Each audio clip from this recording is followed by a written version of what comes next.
အမေရိကန်နိုင်ငံမှာဖြစ်သွားခဲ့တဲ့လူသတ်မှုတစ်ခုအကြောင်းပဲဖြစ်ပါတယ်အားလုံးမင်္ဂလာပါဒီနေ့ကျွန်တော်ပြောပြမယ့်အမှုလေးကတော့အမေရိကန်နိုင်ငံမှာဖြစ်သွားခဲ့တဲ့လူသတ်မှုတစ်ခုအကြောင်းပဲဖြစ်ပါတယ်လေဇီပီတာဆန်က2002ခုနှစ်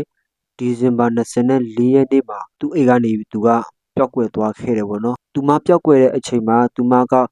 ကိုဝန်စီလာရှိနေပြီဖြစ်တယ်သူခင်မူပြောဆိုချက်အရာသူအပြင်မှာငါဖမ်းသွားပြီးသူအိမ်ကိုပြန်လာတဲ့အခါမှာ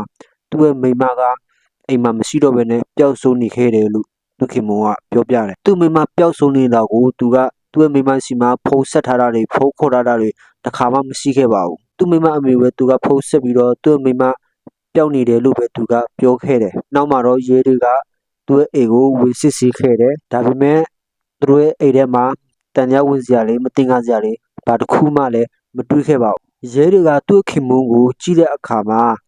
သူကအေးအေးဆေးဆေးပြပြပပပဲဘာတစ်ခုမှပူပန်စိုးရင်စရာကြီးလည်းမရှိဘူးပေါ့နော်စိုးရိမ်တဲ့ပုံစံလည်းမပေါက်ဘူးပေါ့နော်ဒါကြောင့်ရဲတွေကသူ့ကိုတန်တရားဝင်ခဲ့တယ်ပြီးတော့မိသားစုဝင်တွေကသူတို့ရဲ့သမီးပျောက်ဆုံးနေတဲ့အတွက်ကြောင့် TV လမ်းတွေမှာကြီးညာခဲ့တဲ့အချိန်မှာလည်းသူကမပါဝင်ချင်ဘူးဆိုပြီးတော့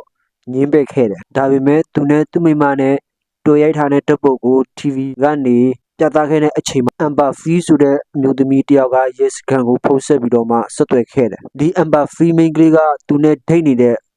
မိန်းကလေးတယောက်ဖြစ်တယ်ပေါ့နော်သူတို့နှစ်ယောက်ဒိတ်ခဲ့တဲ့အချိန်မှာသူကဒီ Amber Free ကိုလိမ်လည်ခဲ့တယ်သူ့မှာအရင်ကဇနီးရှိခဲ့တယ်ဒါပေမဲ့သူ့ရဲ့ဇနီးကတည်သွားပြီးဆိုပြီးတော့မှသူကလိမ်လည်ခဲ့တယ်ဖြစ်တယ်2003ခုနှစ်ဧပြီလမှာသူ့ရဲ့မိန်းမအလောင်းကိုပေါ့နော်တနေ့နေရာမှာတွေ့ရှိခဲ့ရတယ်ဒီအလောင်းကို DNA စစ်ဆေးကြည့်တဲ့အခါမှာလည်းဒီရဲ့အလောင်းကသူ့ရဲ့မိန်းမအလောင်းဖြစ်နေတာကိုအတည်ပြုလို့ရခဲ့တယ်သူ့ရဲ့မိန်းမအလောင်းကိုတွေ့ရှိပြီး9ရက်အကြာမှာပဲသူကထွက်ပြေးဖို့လုပ်တဲ့အချိန်မှာရဲတွေကသူ့ကိုဖမ်းဆီးလို့ရခဲ့ပါတယ်ဒါကြောင့်သူ့ကိုအခုမှတော့ထောင်ဒဏ်တစ်သက်တစ်ကျွန်းချမှတ်ခြင်းကိုသူကခံခဲ့ရပြီဖြစ်တယ်အားလုံးကိုကျေးဇူးတင်ပါတယ်အစားဆုံးကျေးဇူးပေးတဲ့အတွက်အရောက်ရှိတဲ့ကိုကျေးဇူးတင်ပါတယ်စိတ်ချမ်းသာခြင်းကိုယ်ချမ်းသာခြင်းနဲ့ပြည့်စုံကြပါစေခင်ဗျာ